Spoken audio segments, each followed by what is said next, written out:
let's take a look at what's going on in the garage this morning here. First of all, it is pretty cold in here.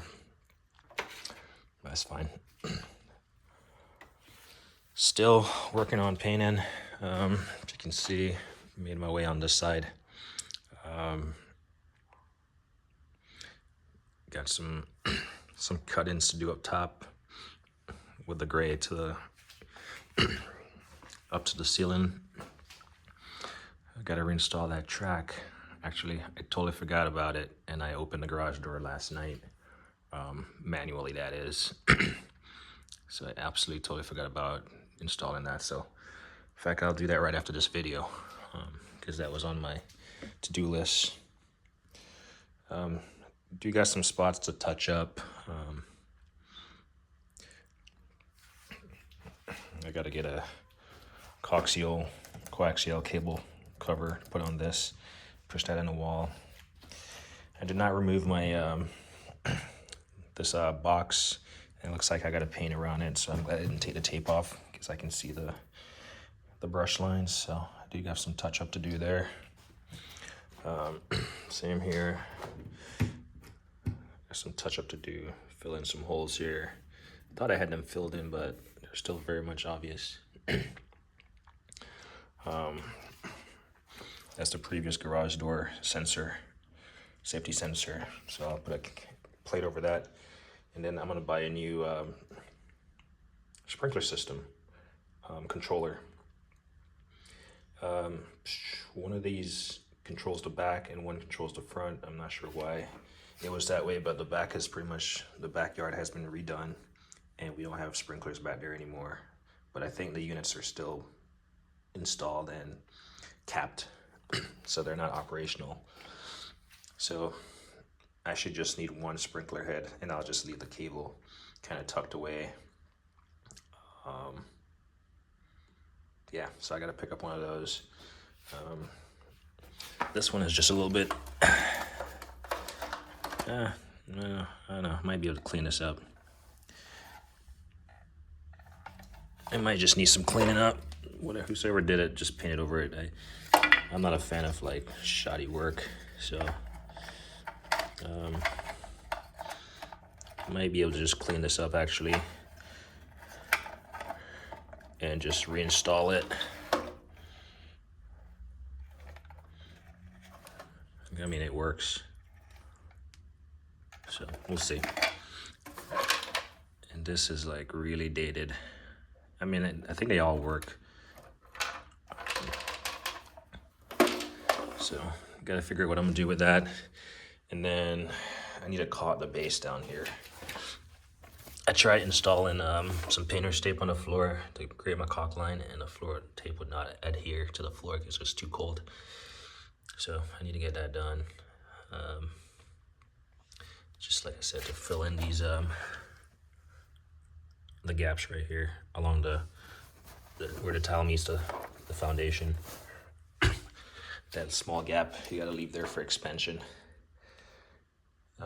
Yeah. Here's something exciting. Got these in yesterday. A set of 4 Esco jack stands. So I got the mid-size, or not the mid-size, the shorter one. This is the tall one. So I believe this is, so they're all 20-ton jacks. And the part number on this is right there.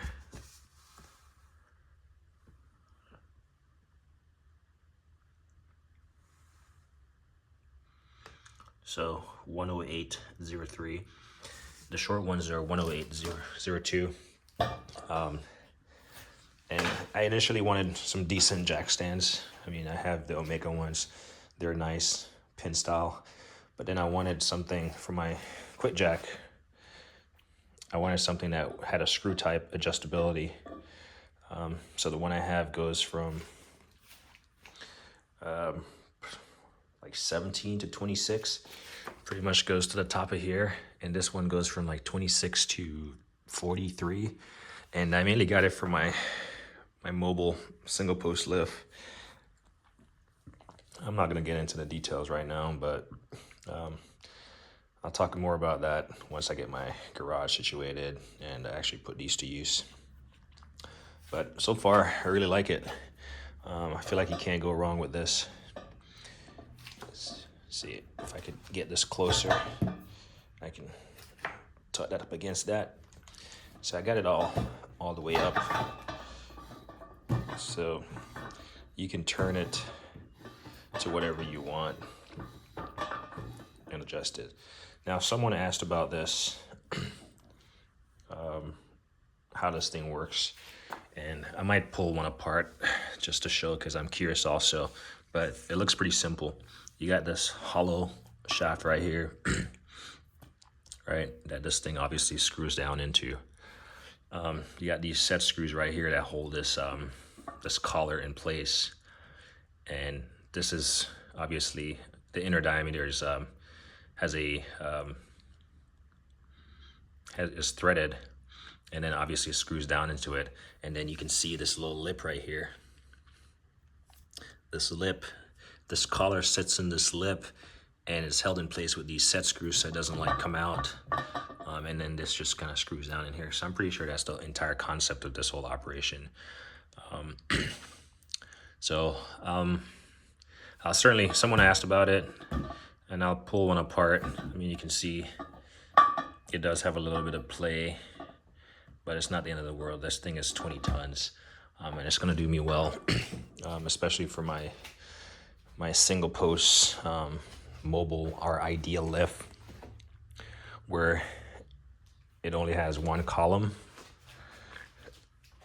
It has the one column, and it has one lock-in, safety lock-in, manual safety lock-in feature. And when you do too much yanking on the car, it tends to like shake it and stuff. So having these extra level of support there is great. But the reason why I got these versus they have a next one that's rated for 9 tons, I believe. Slightly bigger, and the legs kind of like fold open, but they can also store closed. Those are heavier, slightly more expensive, but they go from like 45 to like 70. Yeah, sure, that would be great if I could use the full capacity of this lift. The highest I can lift my car to the ceiling and have the room beneath it is like 4 feet. So this is not quite 4 feet, but at least I could put some, 2x4 under it to raise it up if I needed to get that full capacity from the lift. If not, I could just lower the lift to whatever and set this, and that thing will not go anywhere. Yeah, it's a little bit more cumbersome, especially when you have a lift, you just want to up and down your car. But the additional safety factor, you can't beat it. And these are meant for some heavy duty stuff. So this is going to be my car. I mean, my car is going to be like butterflies on these, and it won't be even resting on these. It will just be additional, just safety, especially on the outer arm where it doesn't have a column to support it. So yeah, I got 4 of them. They came in yesterday.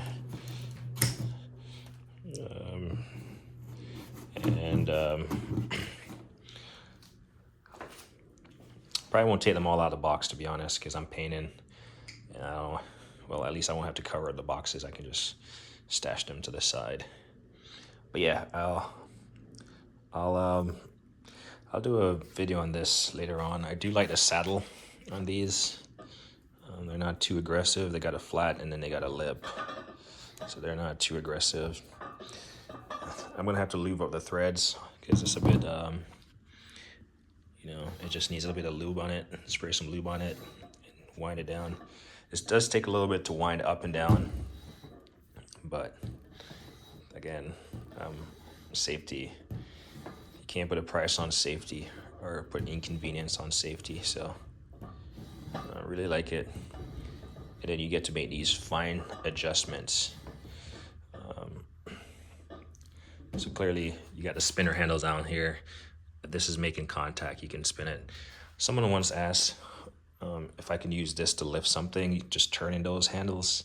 You might be able to lift something lightweight, but something heavy, I'm not sure about that. But these are industrial grade heavy duty stuff made by Esco.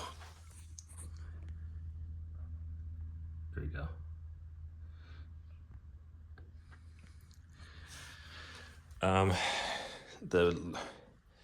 So these, like I said, if I needed to, like, lower the car on the lift right here, sorry you can't see it, to an intermediate height, then this is going to give me the ability to adjust it to whatever intermediate height I need, and still maintain that level of support and safety. But also the taller jack stands, I could see where on the back of the car, if you were supposed to like remove an engine or something, obviously the back end is going to get it could have that tipping factor, especially since my garage kind of slopes outward, so it's definitely not level. And if you see one of my previous videos on the lift, you can see where I put a level on it, and it's not level at all, so it obviously slopes outwards. So I would need to lower the car to match one of these, or I could get one of those high lift, which I probably end up doing, to be honest. Just getting that extra height capability to put at the back of the car, or just to use separate from these, to be honest. These are jack stands that will, I'll pass down to my kids and they'll pass down to their kids. And, any person that uses these generations to come will have nothing but good things to say about them, once no one boogers at the threads or anything. Which they're pretty beefy. So anyway, that is that. The garage is a mess. Moved all the stuff over there. Like I said, it's just shifting stuff and painting. It takes a while, especially if you want to do it good and not like, bastardize it. So that's where I'm at. It's good to have your stuff covered, because here's my Husky 56 overhead, and here's the paintbrush roller as I swiped it. So even though I wasn't painting the ceiling right here, I figured I'll just cover them up. Obviously, drop cloth catches all the paint and stuff. I got a Milwaukee and a DeWalt, whatever light. I think I do like the Milwaukee better, because you can see, I have it plugged in, versus DeWalt does not have a plug-in option. I'm pretty sure it doesn't, unless I've missed it this whole time. No, I don't think it does have a plug-in option, so I've put batteries in there. It's convenient. Obviously, if you don't have I think this is way more convenient, because you got a battery slot, and then you got a 110 outlet slot. So I think this is the best of both worlds. But I have two of them. I typically use them when I paint, because I have the power turned off and I have like outlets undone. So I typically use these when I paint. I don't really get much paint on them. I try to keep them away from where I'm painting. And they're probably about 2-3 years old, but they were good for supplemental lights, especially in our previous backyard. They were great for extra light when we were just outside late at night. But yeah, this is what we got going on. Pretty exciting stuff, but my goal is to get this done before Christmas. That's the goal. At least get it done, minus maybe small stuff that I'm still kind of fine-tuning. So should be good. But once I get this side done,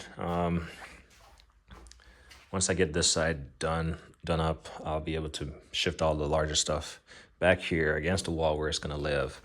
That's going to free up the space in the center, because then stuff is going to be on that wall.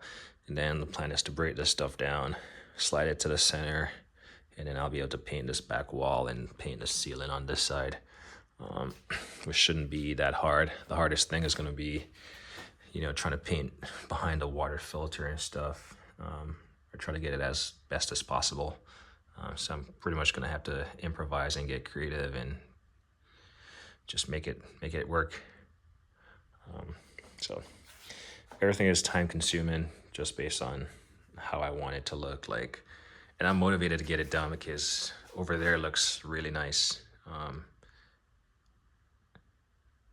So also I'm gonna change this light out. I'm gonna get a bigger kind of shop light, industrial grade light.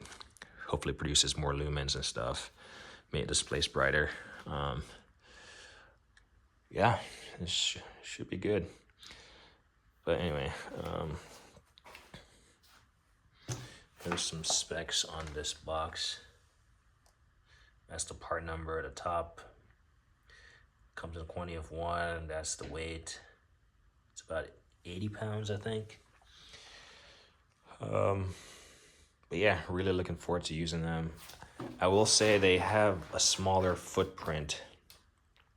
The base of it is smaller than the shorter model. And for some reason they seem lighter. But the shorter model, that's from the collar down, that's the size of that unit. It's certainly, it feels a little bit heavier, and it definitely has a wider base. But man, this thing is really nice. Like, this thing, I mean, I have several sets of jack stands at this point. So I have my Craftsman 3-ton, 4-ton. I got a pair of 4-ton, a pair of 3-ton Craftsman.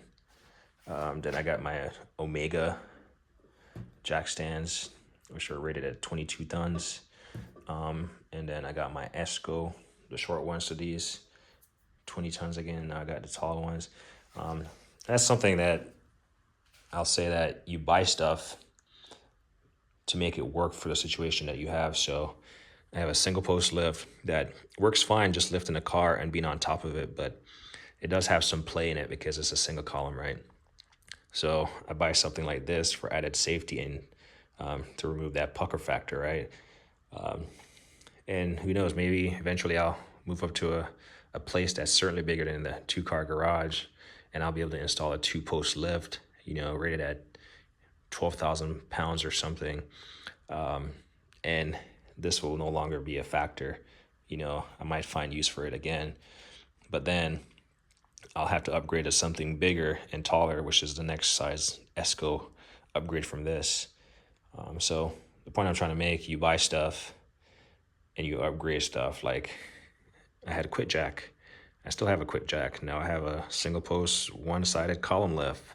I'm not really using, my jacks that much, but I still got my Tacoma outside that really won't fit in the garage to be worked on much.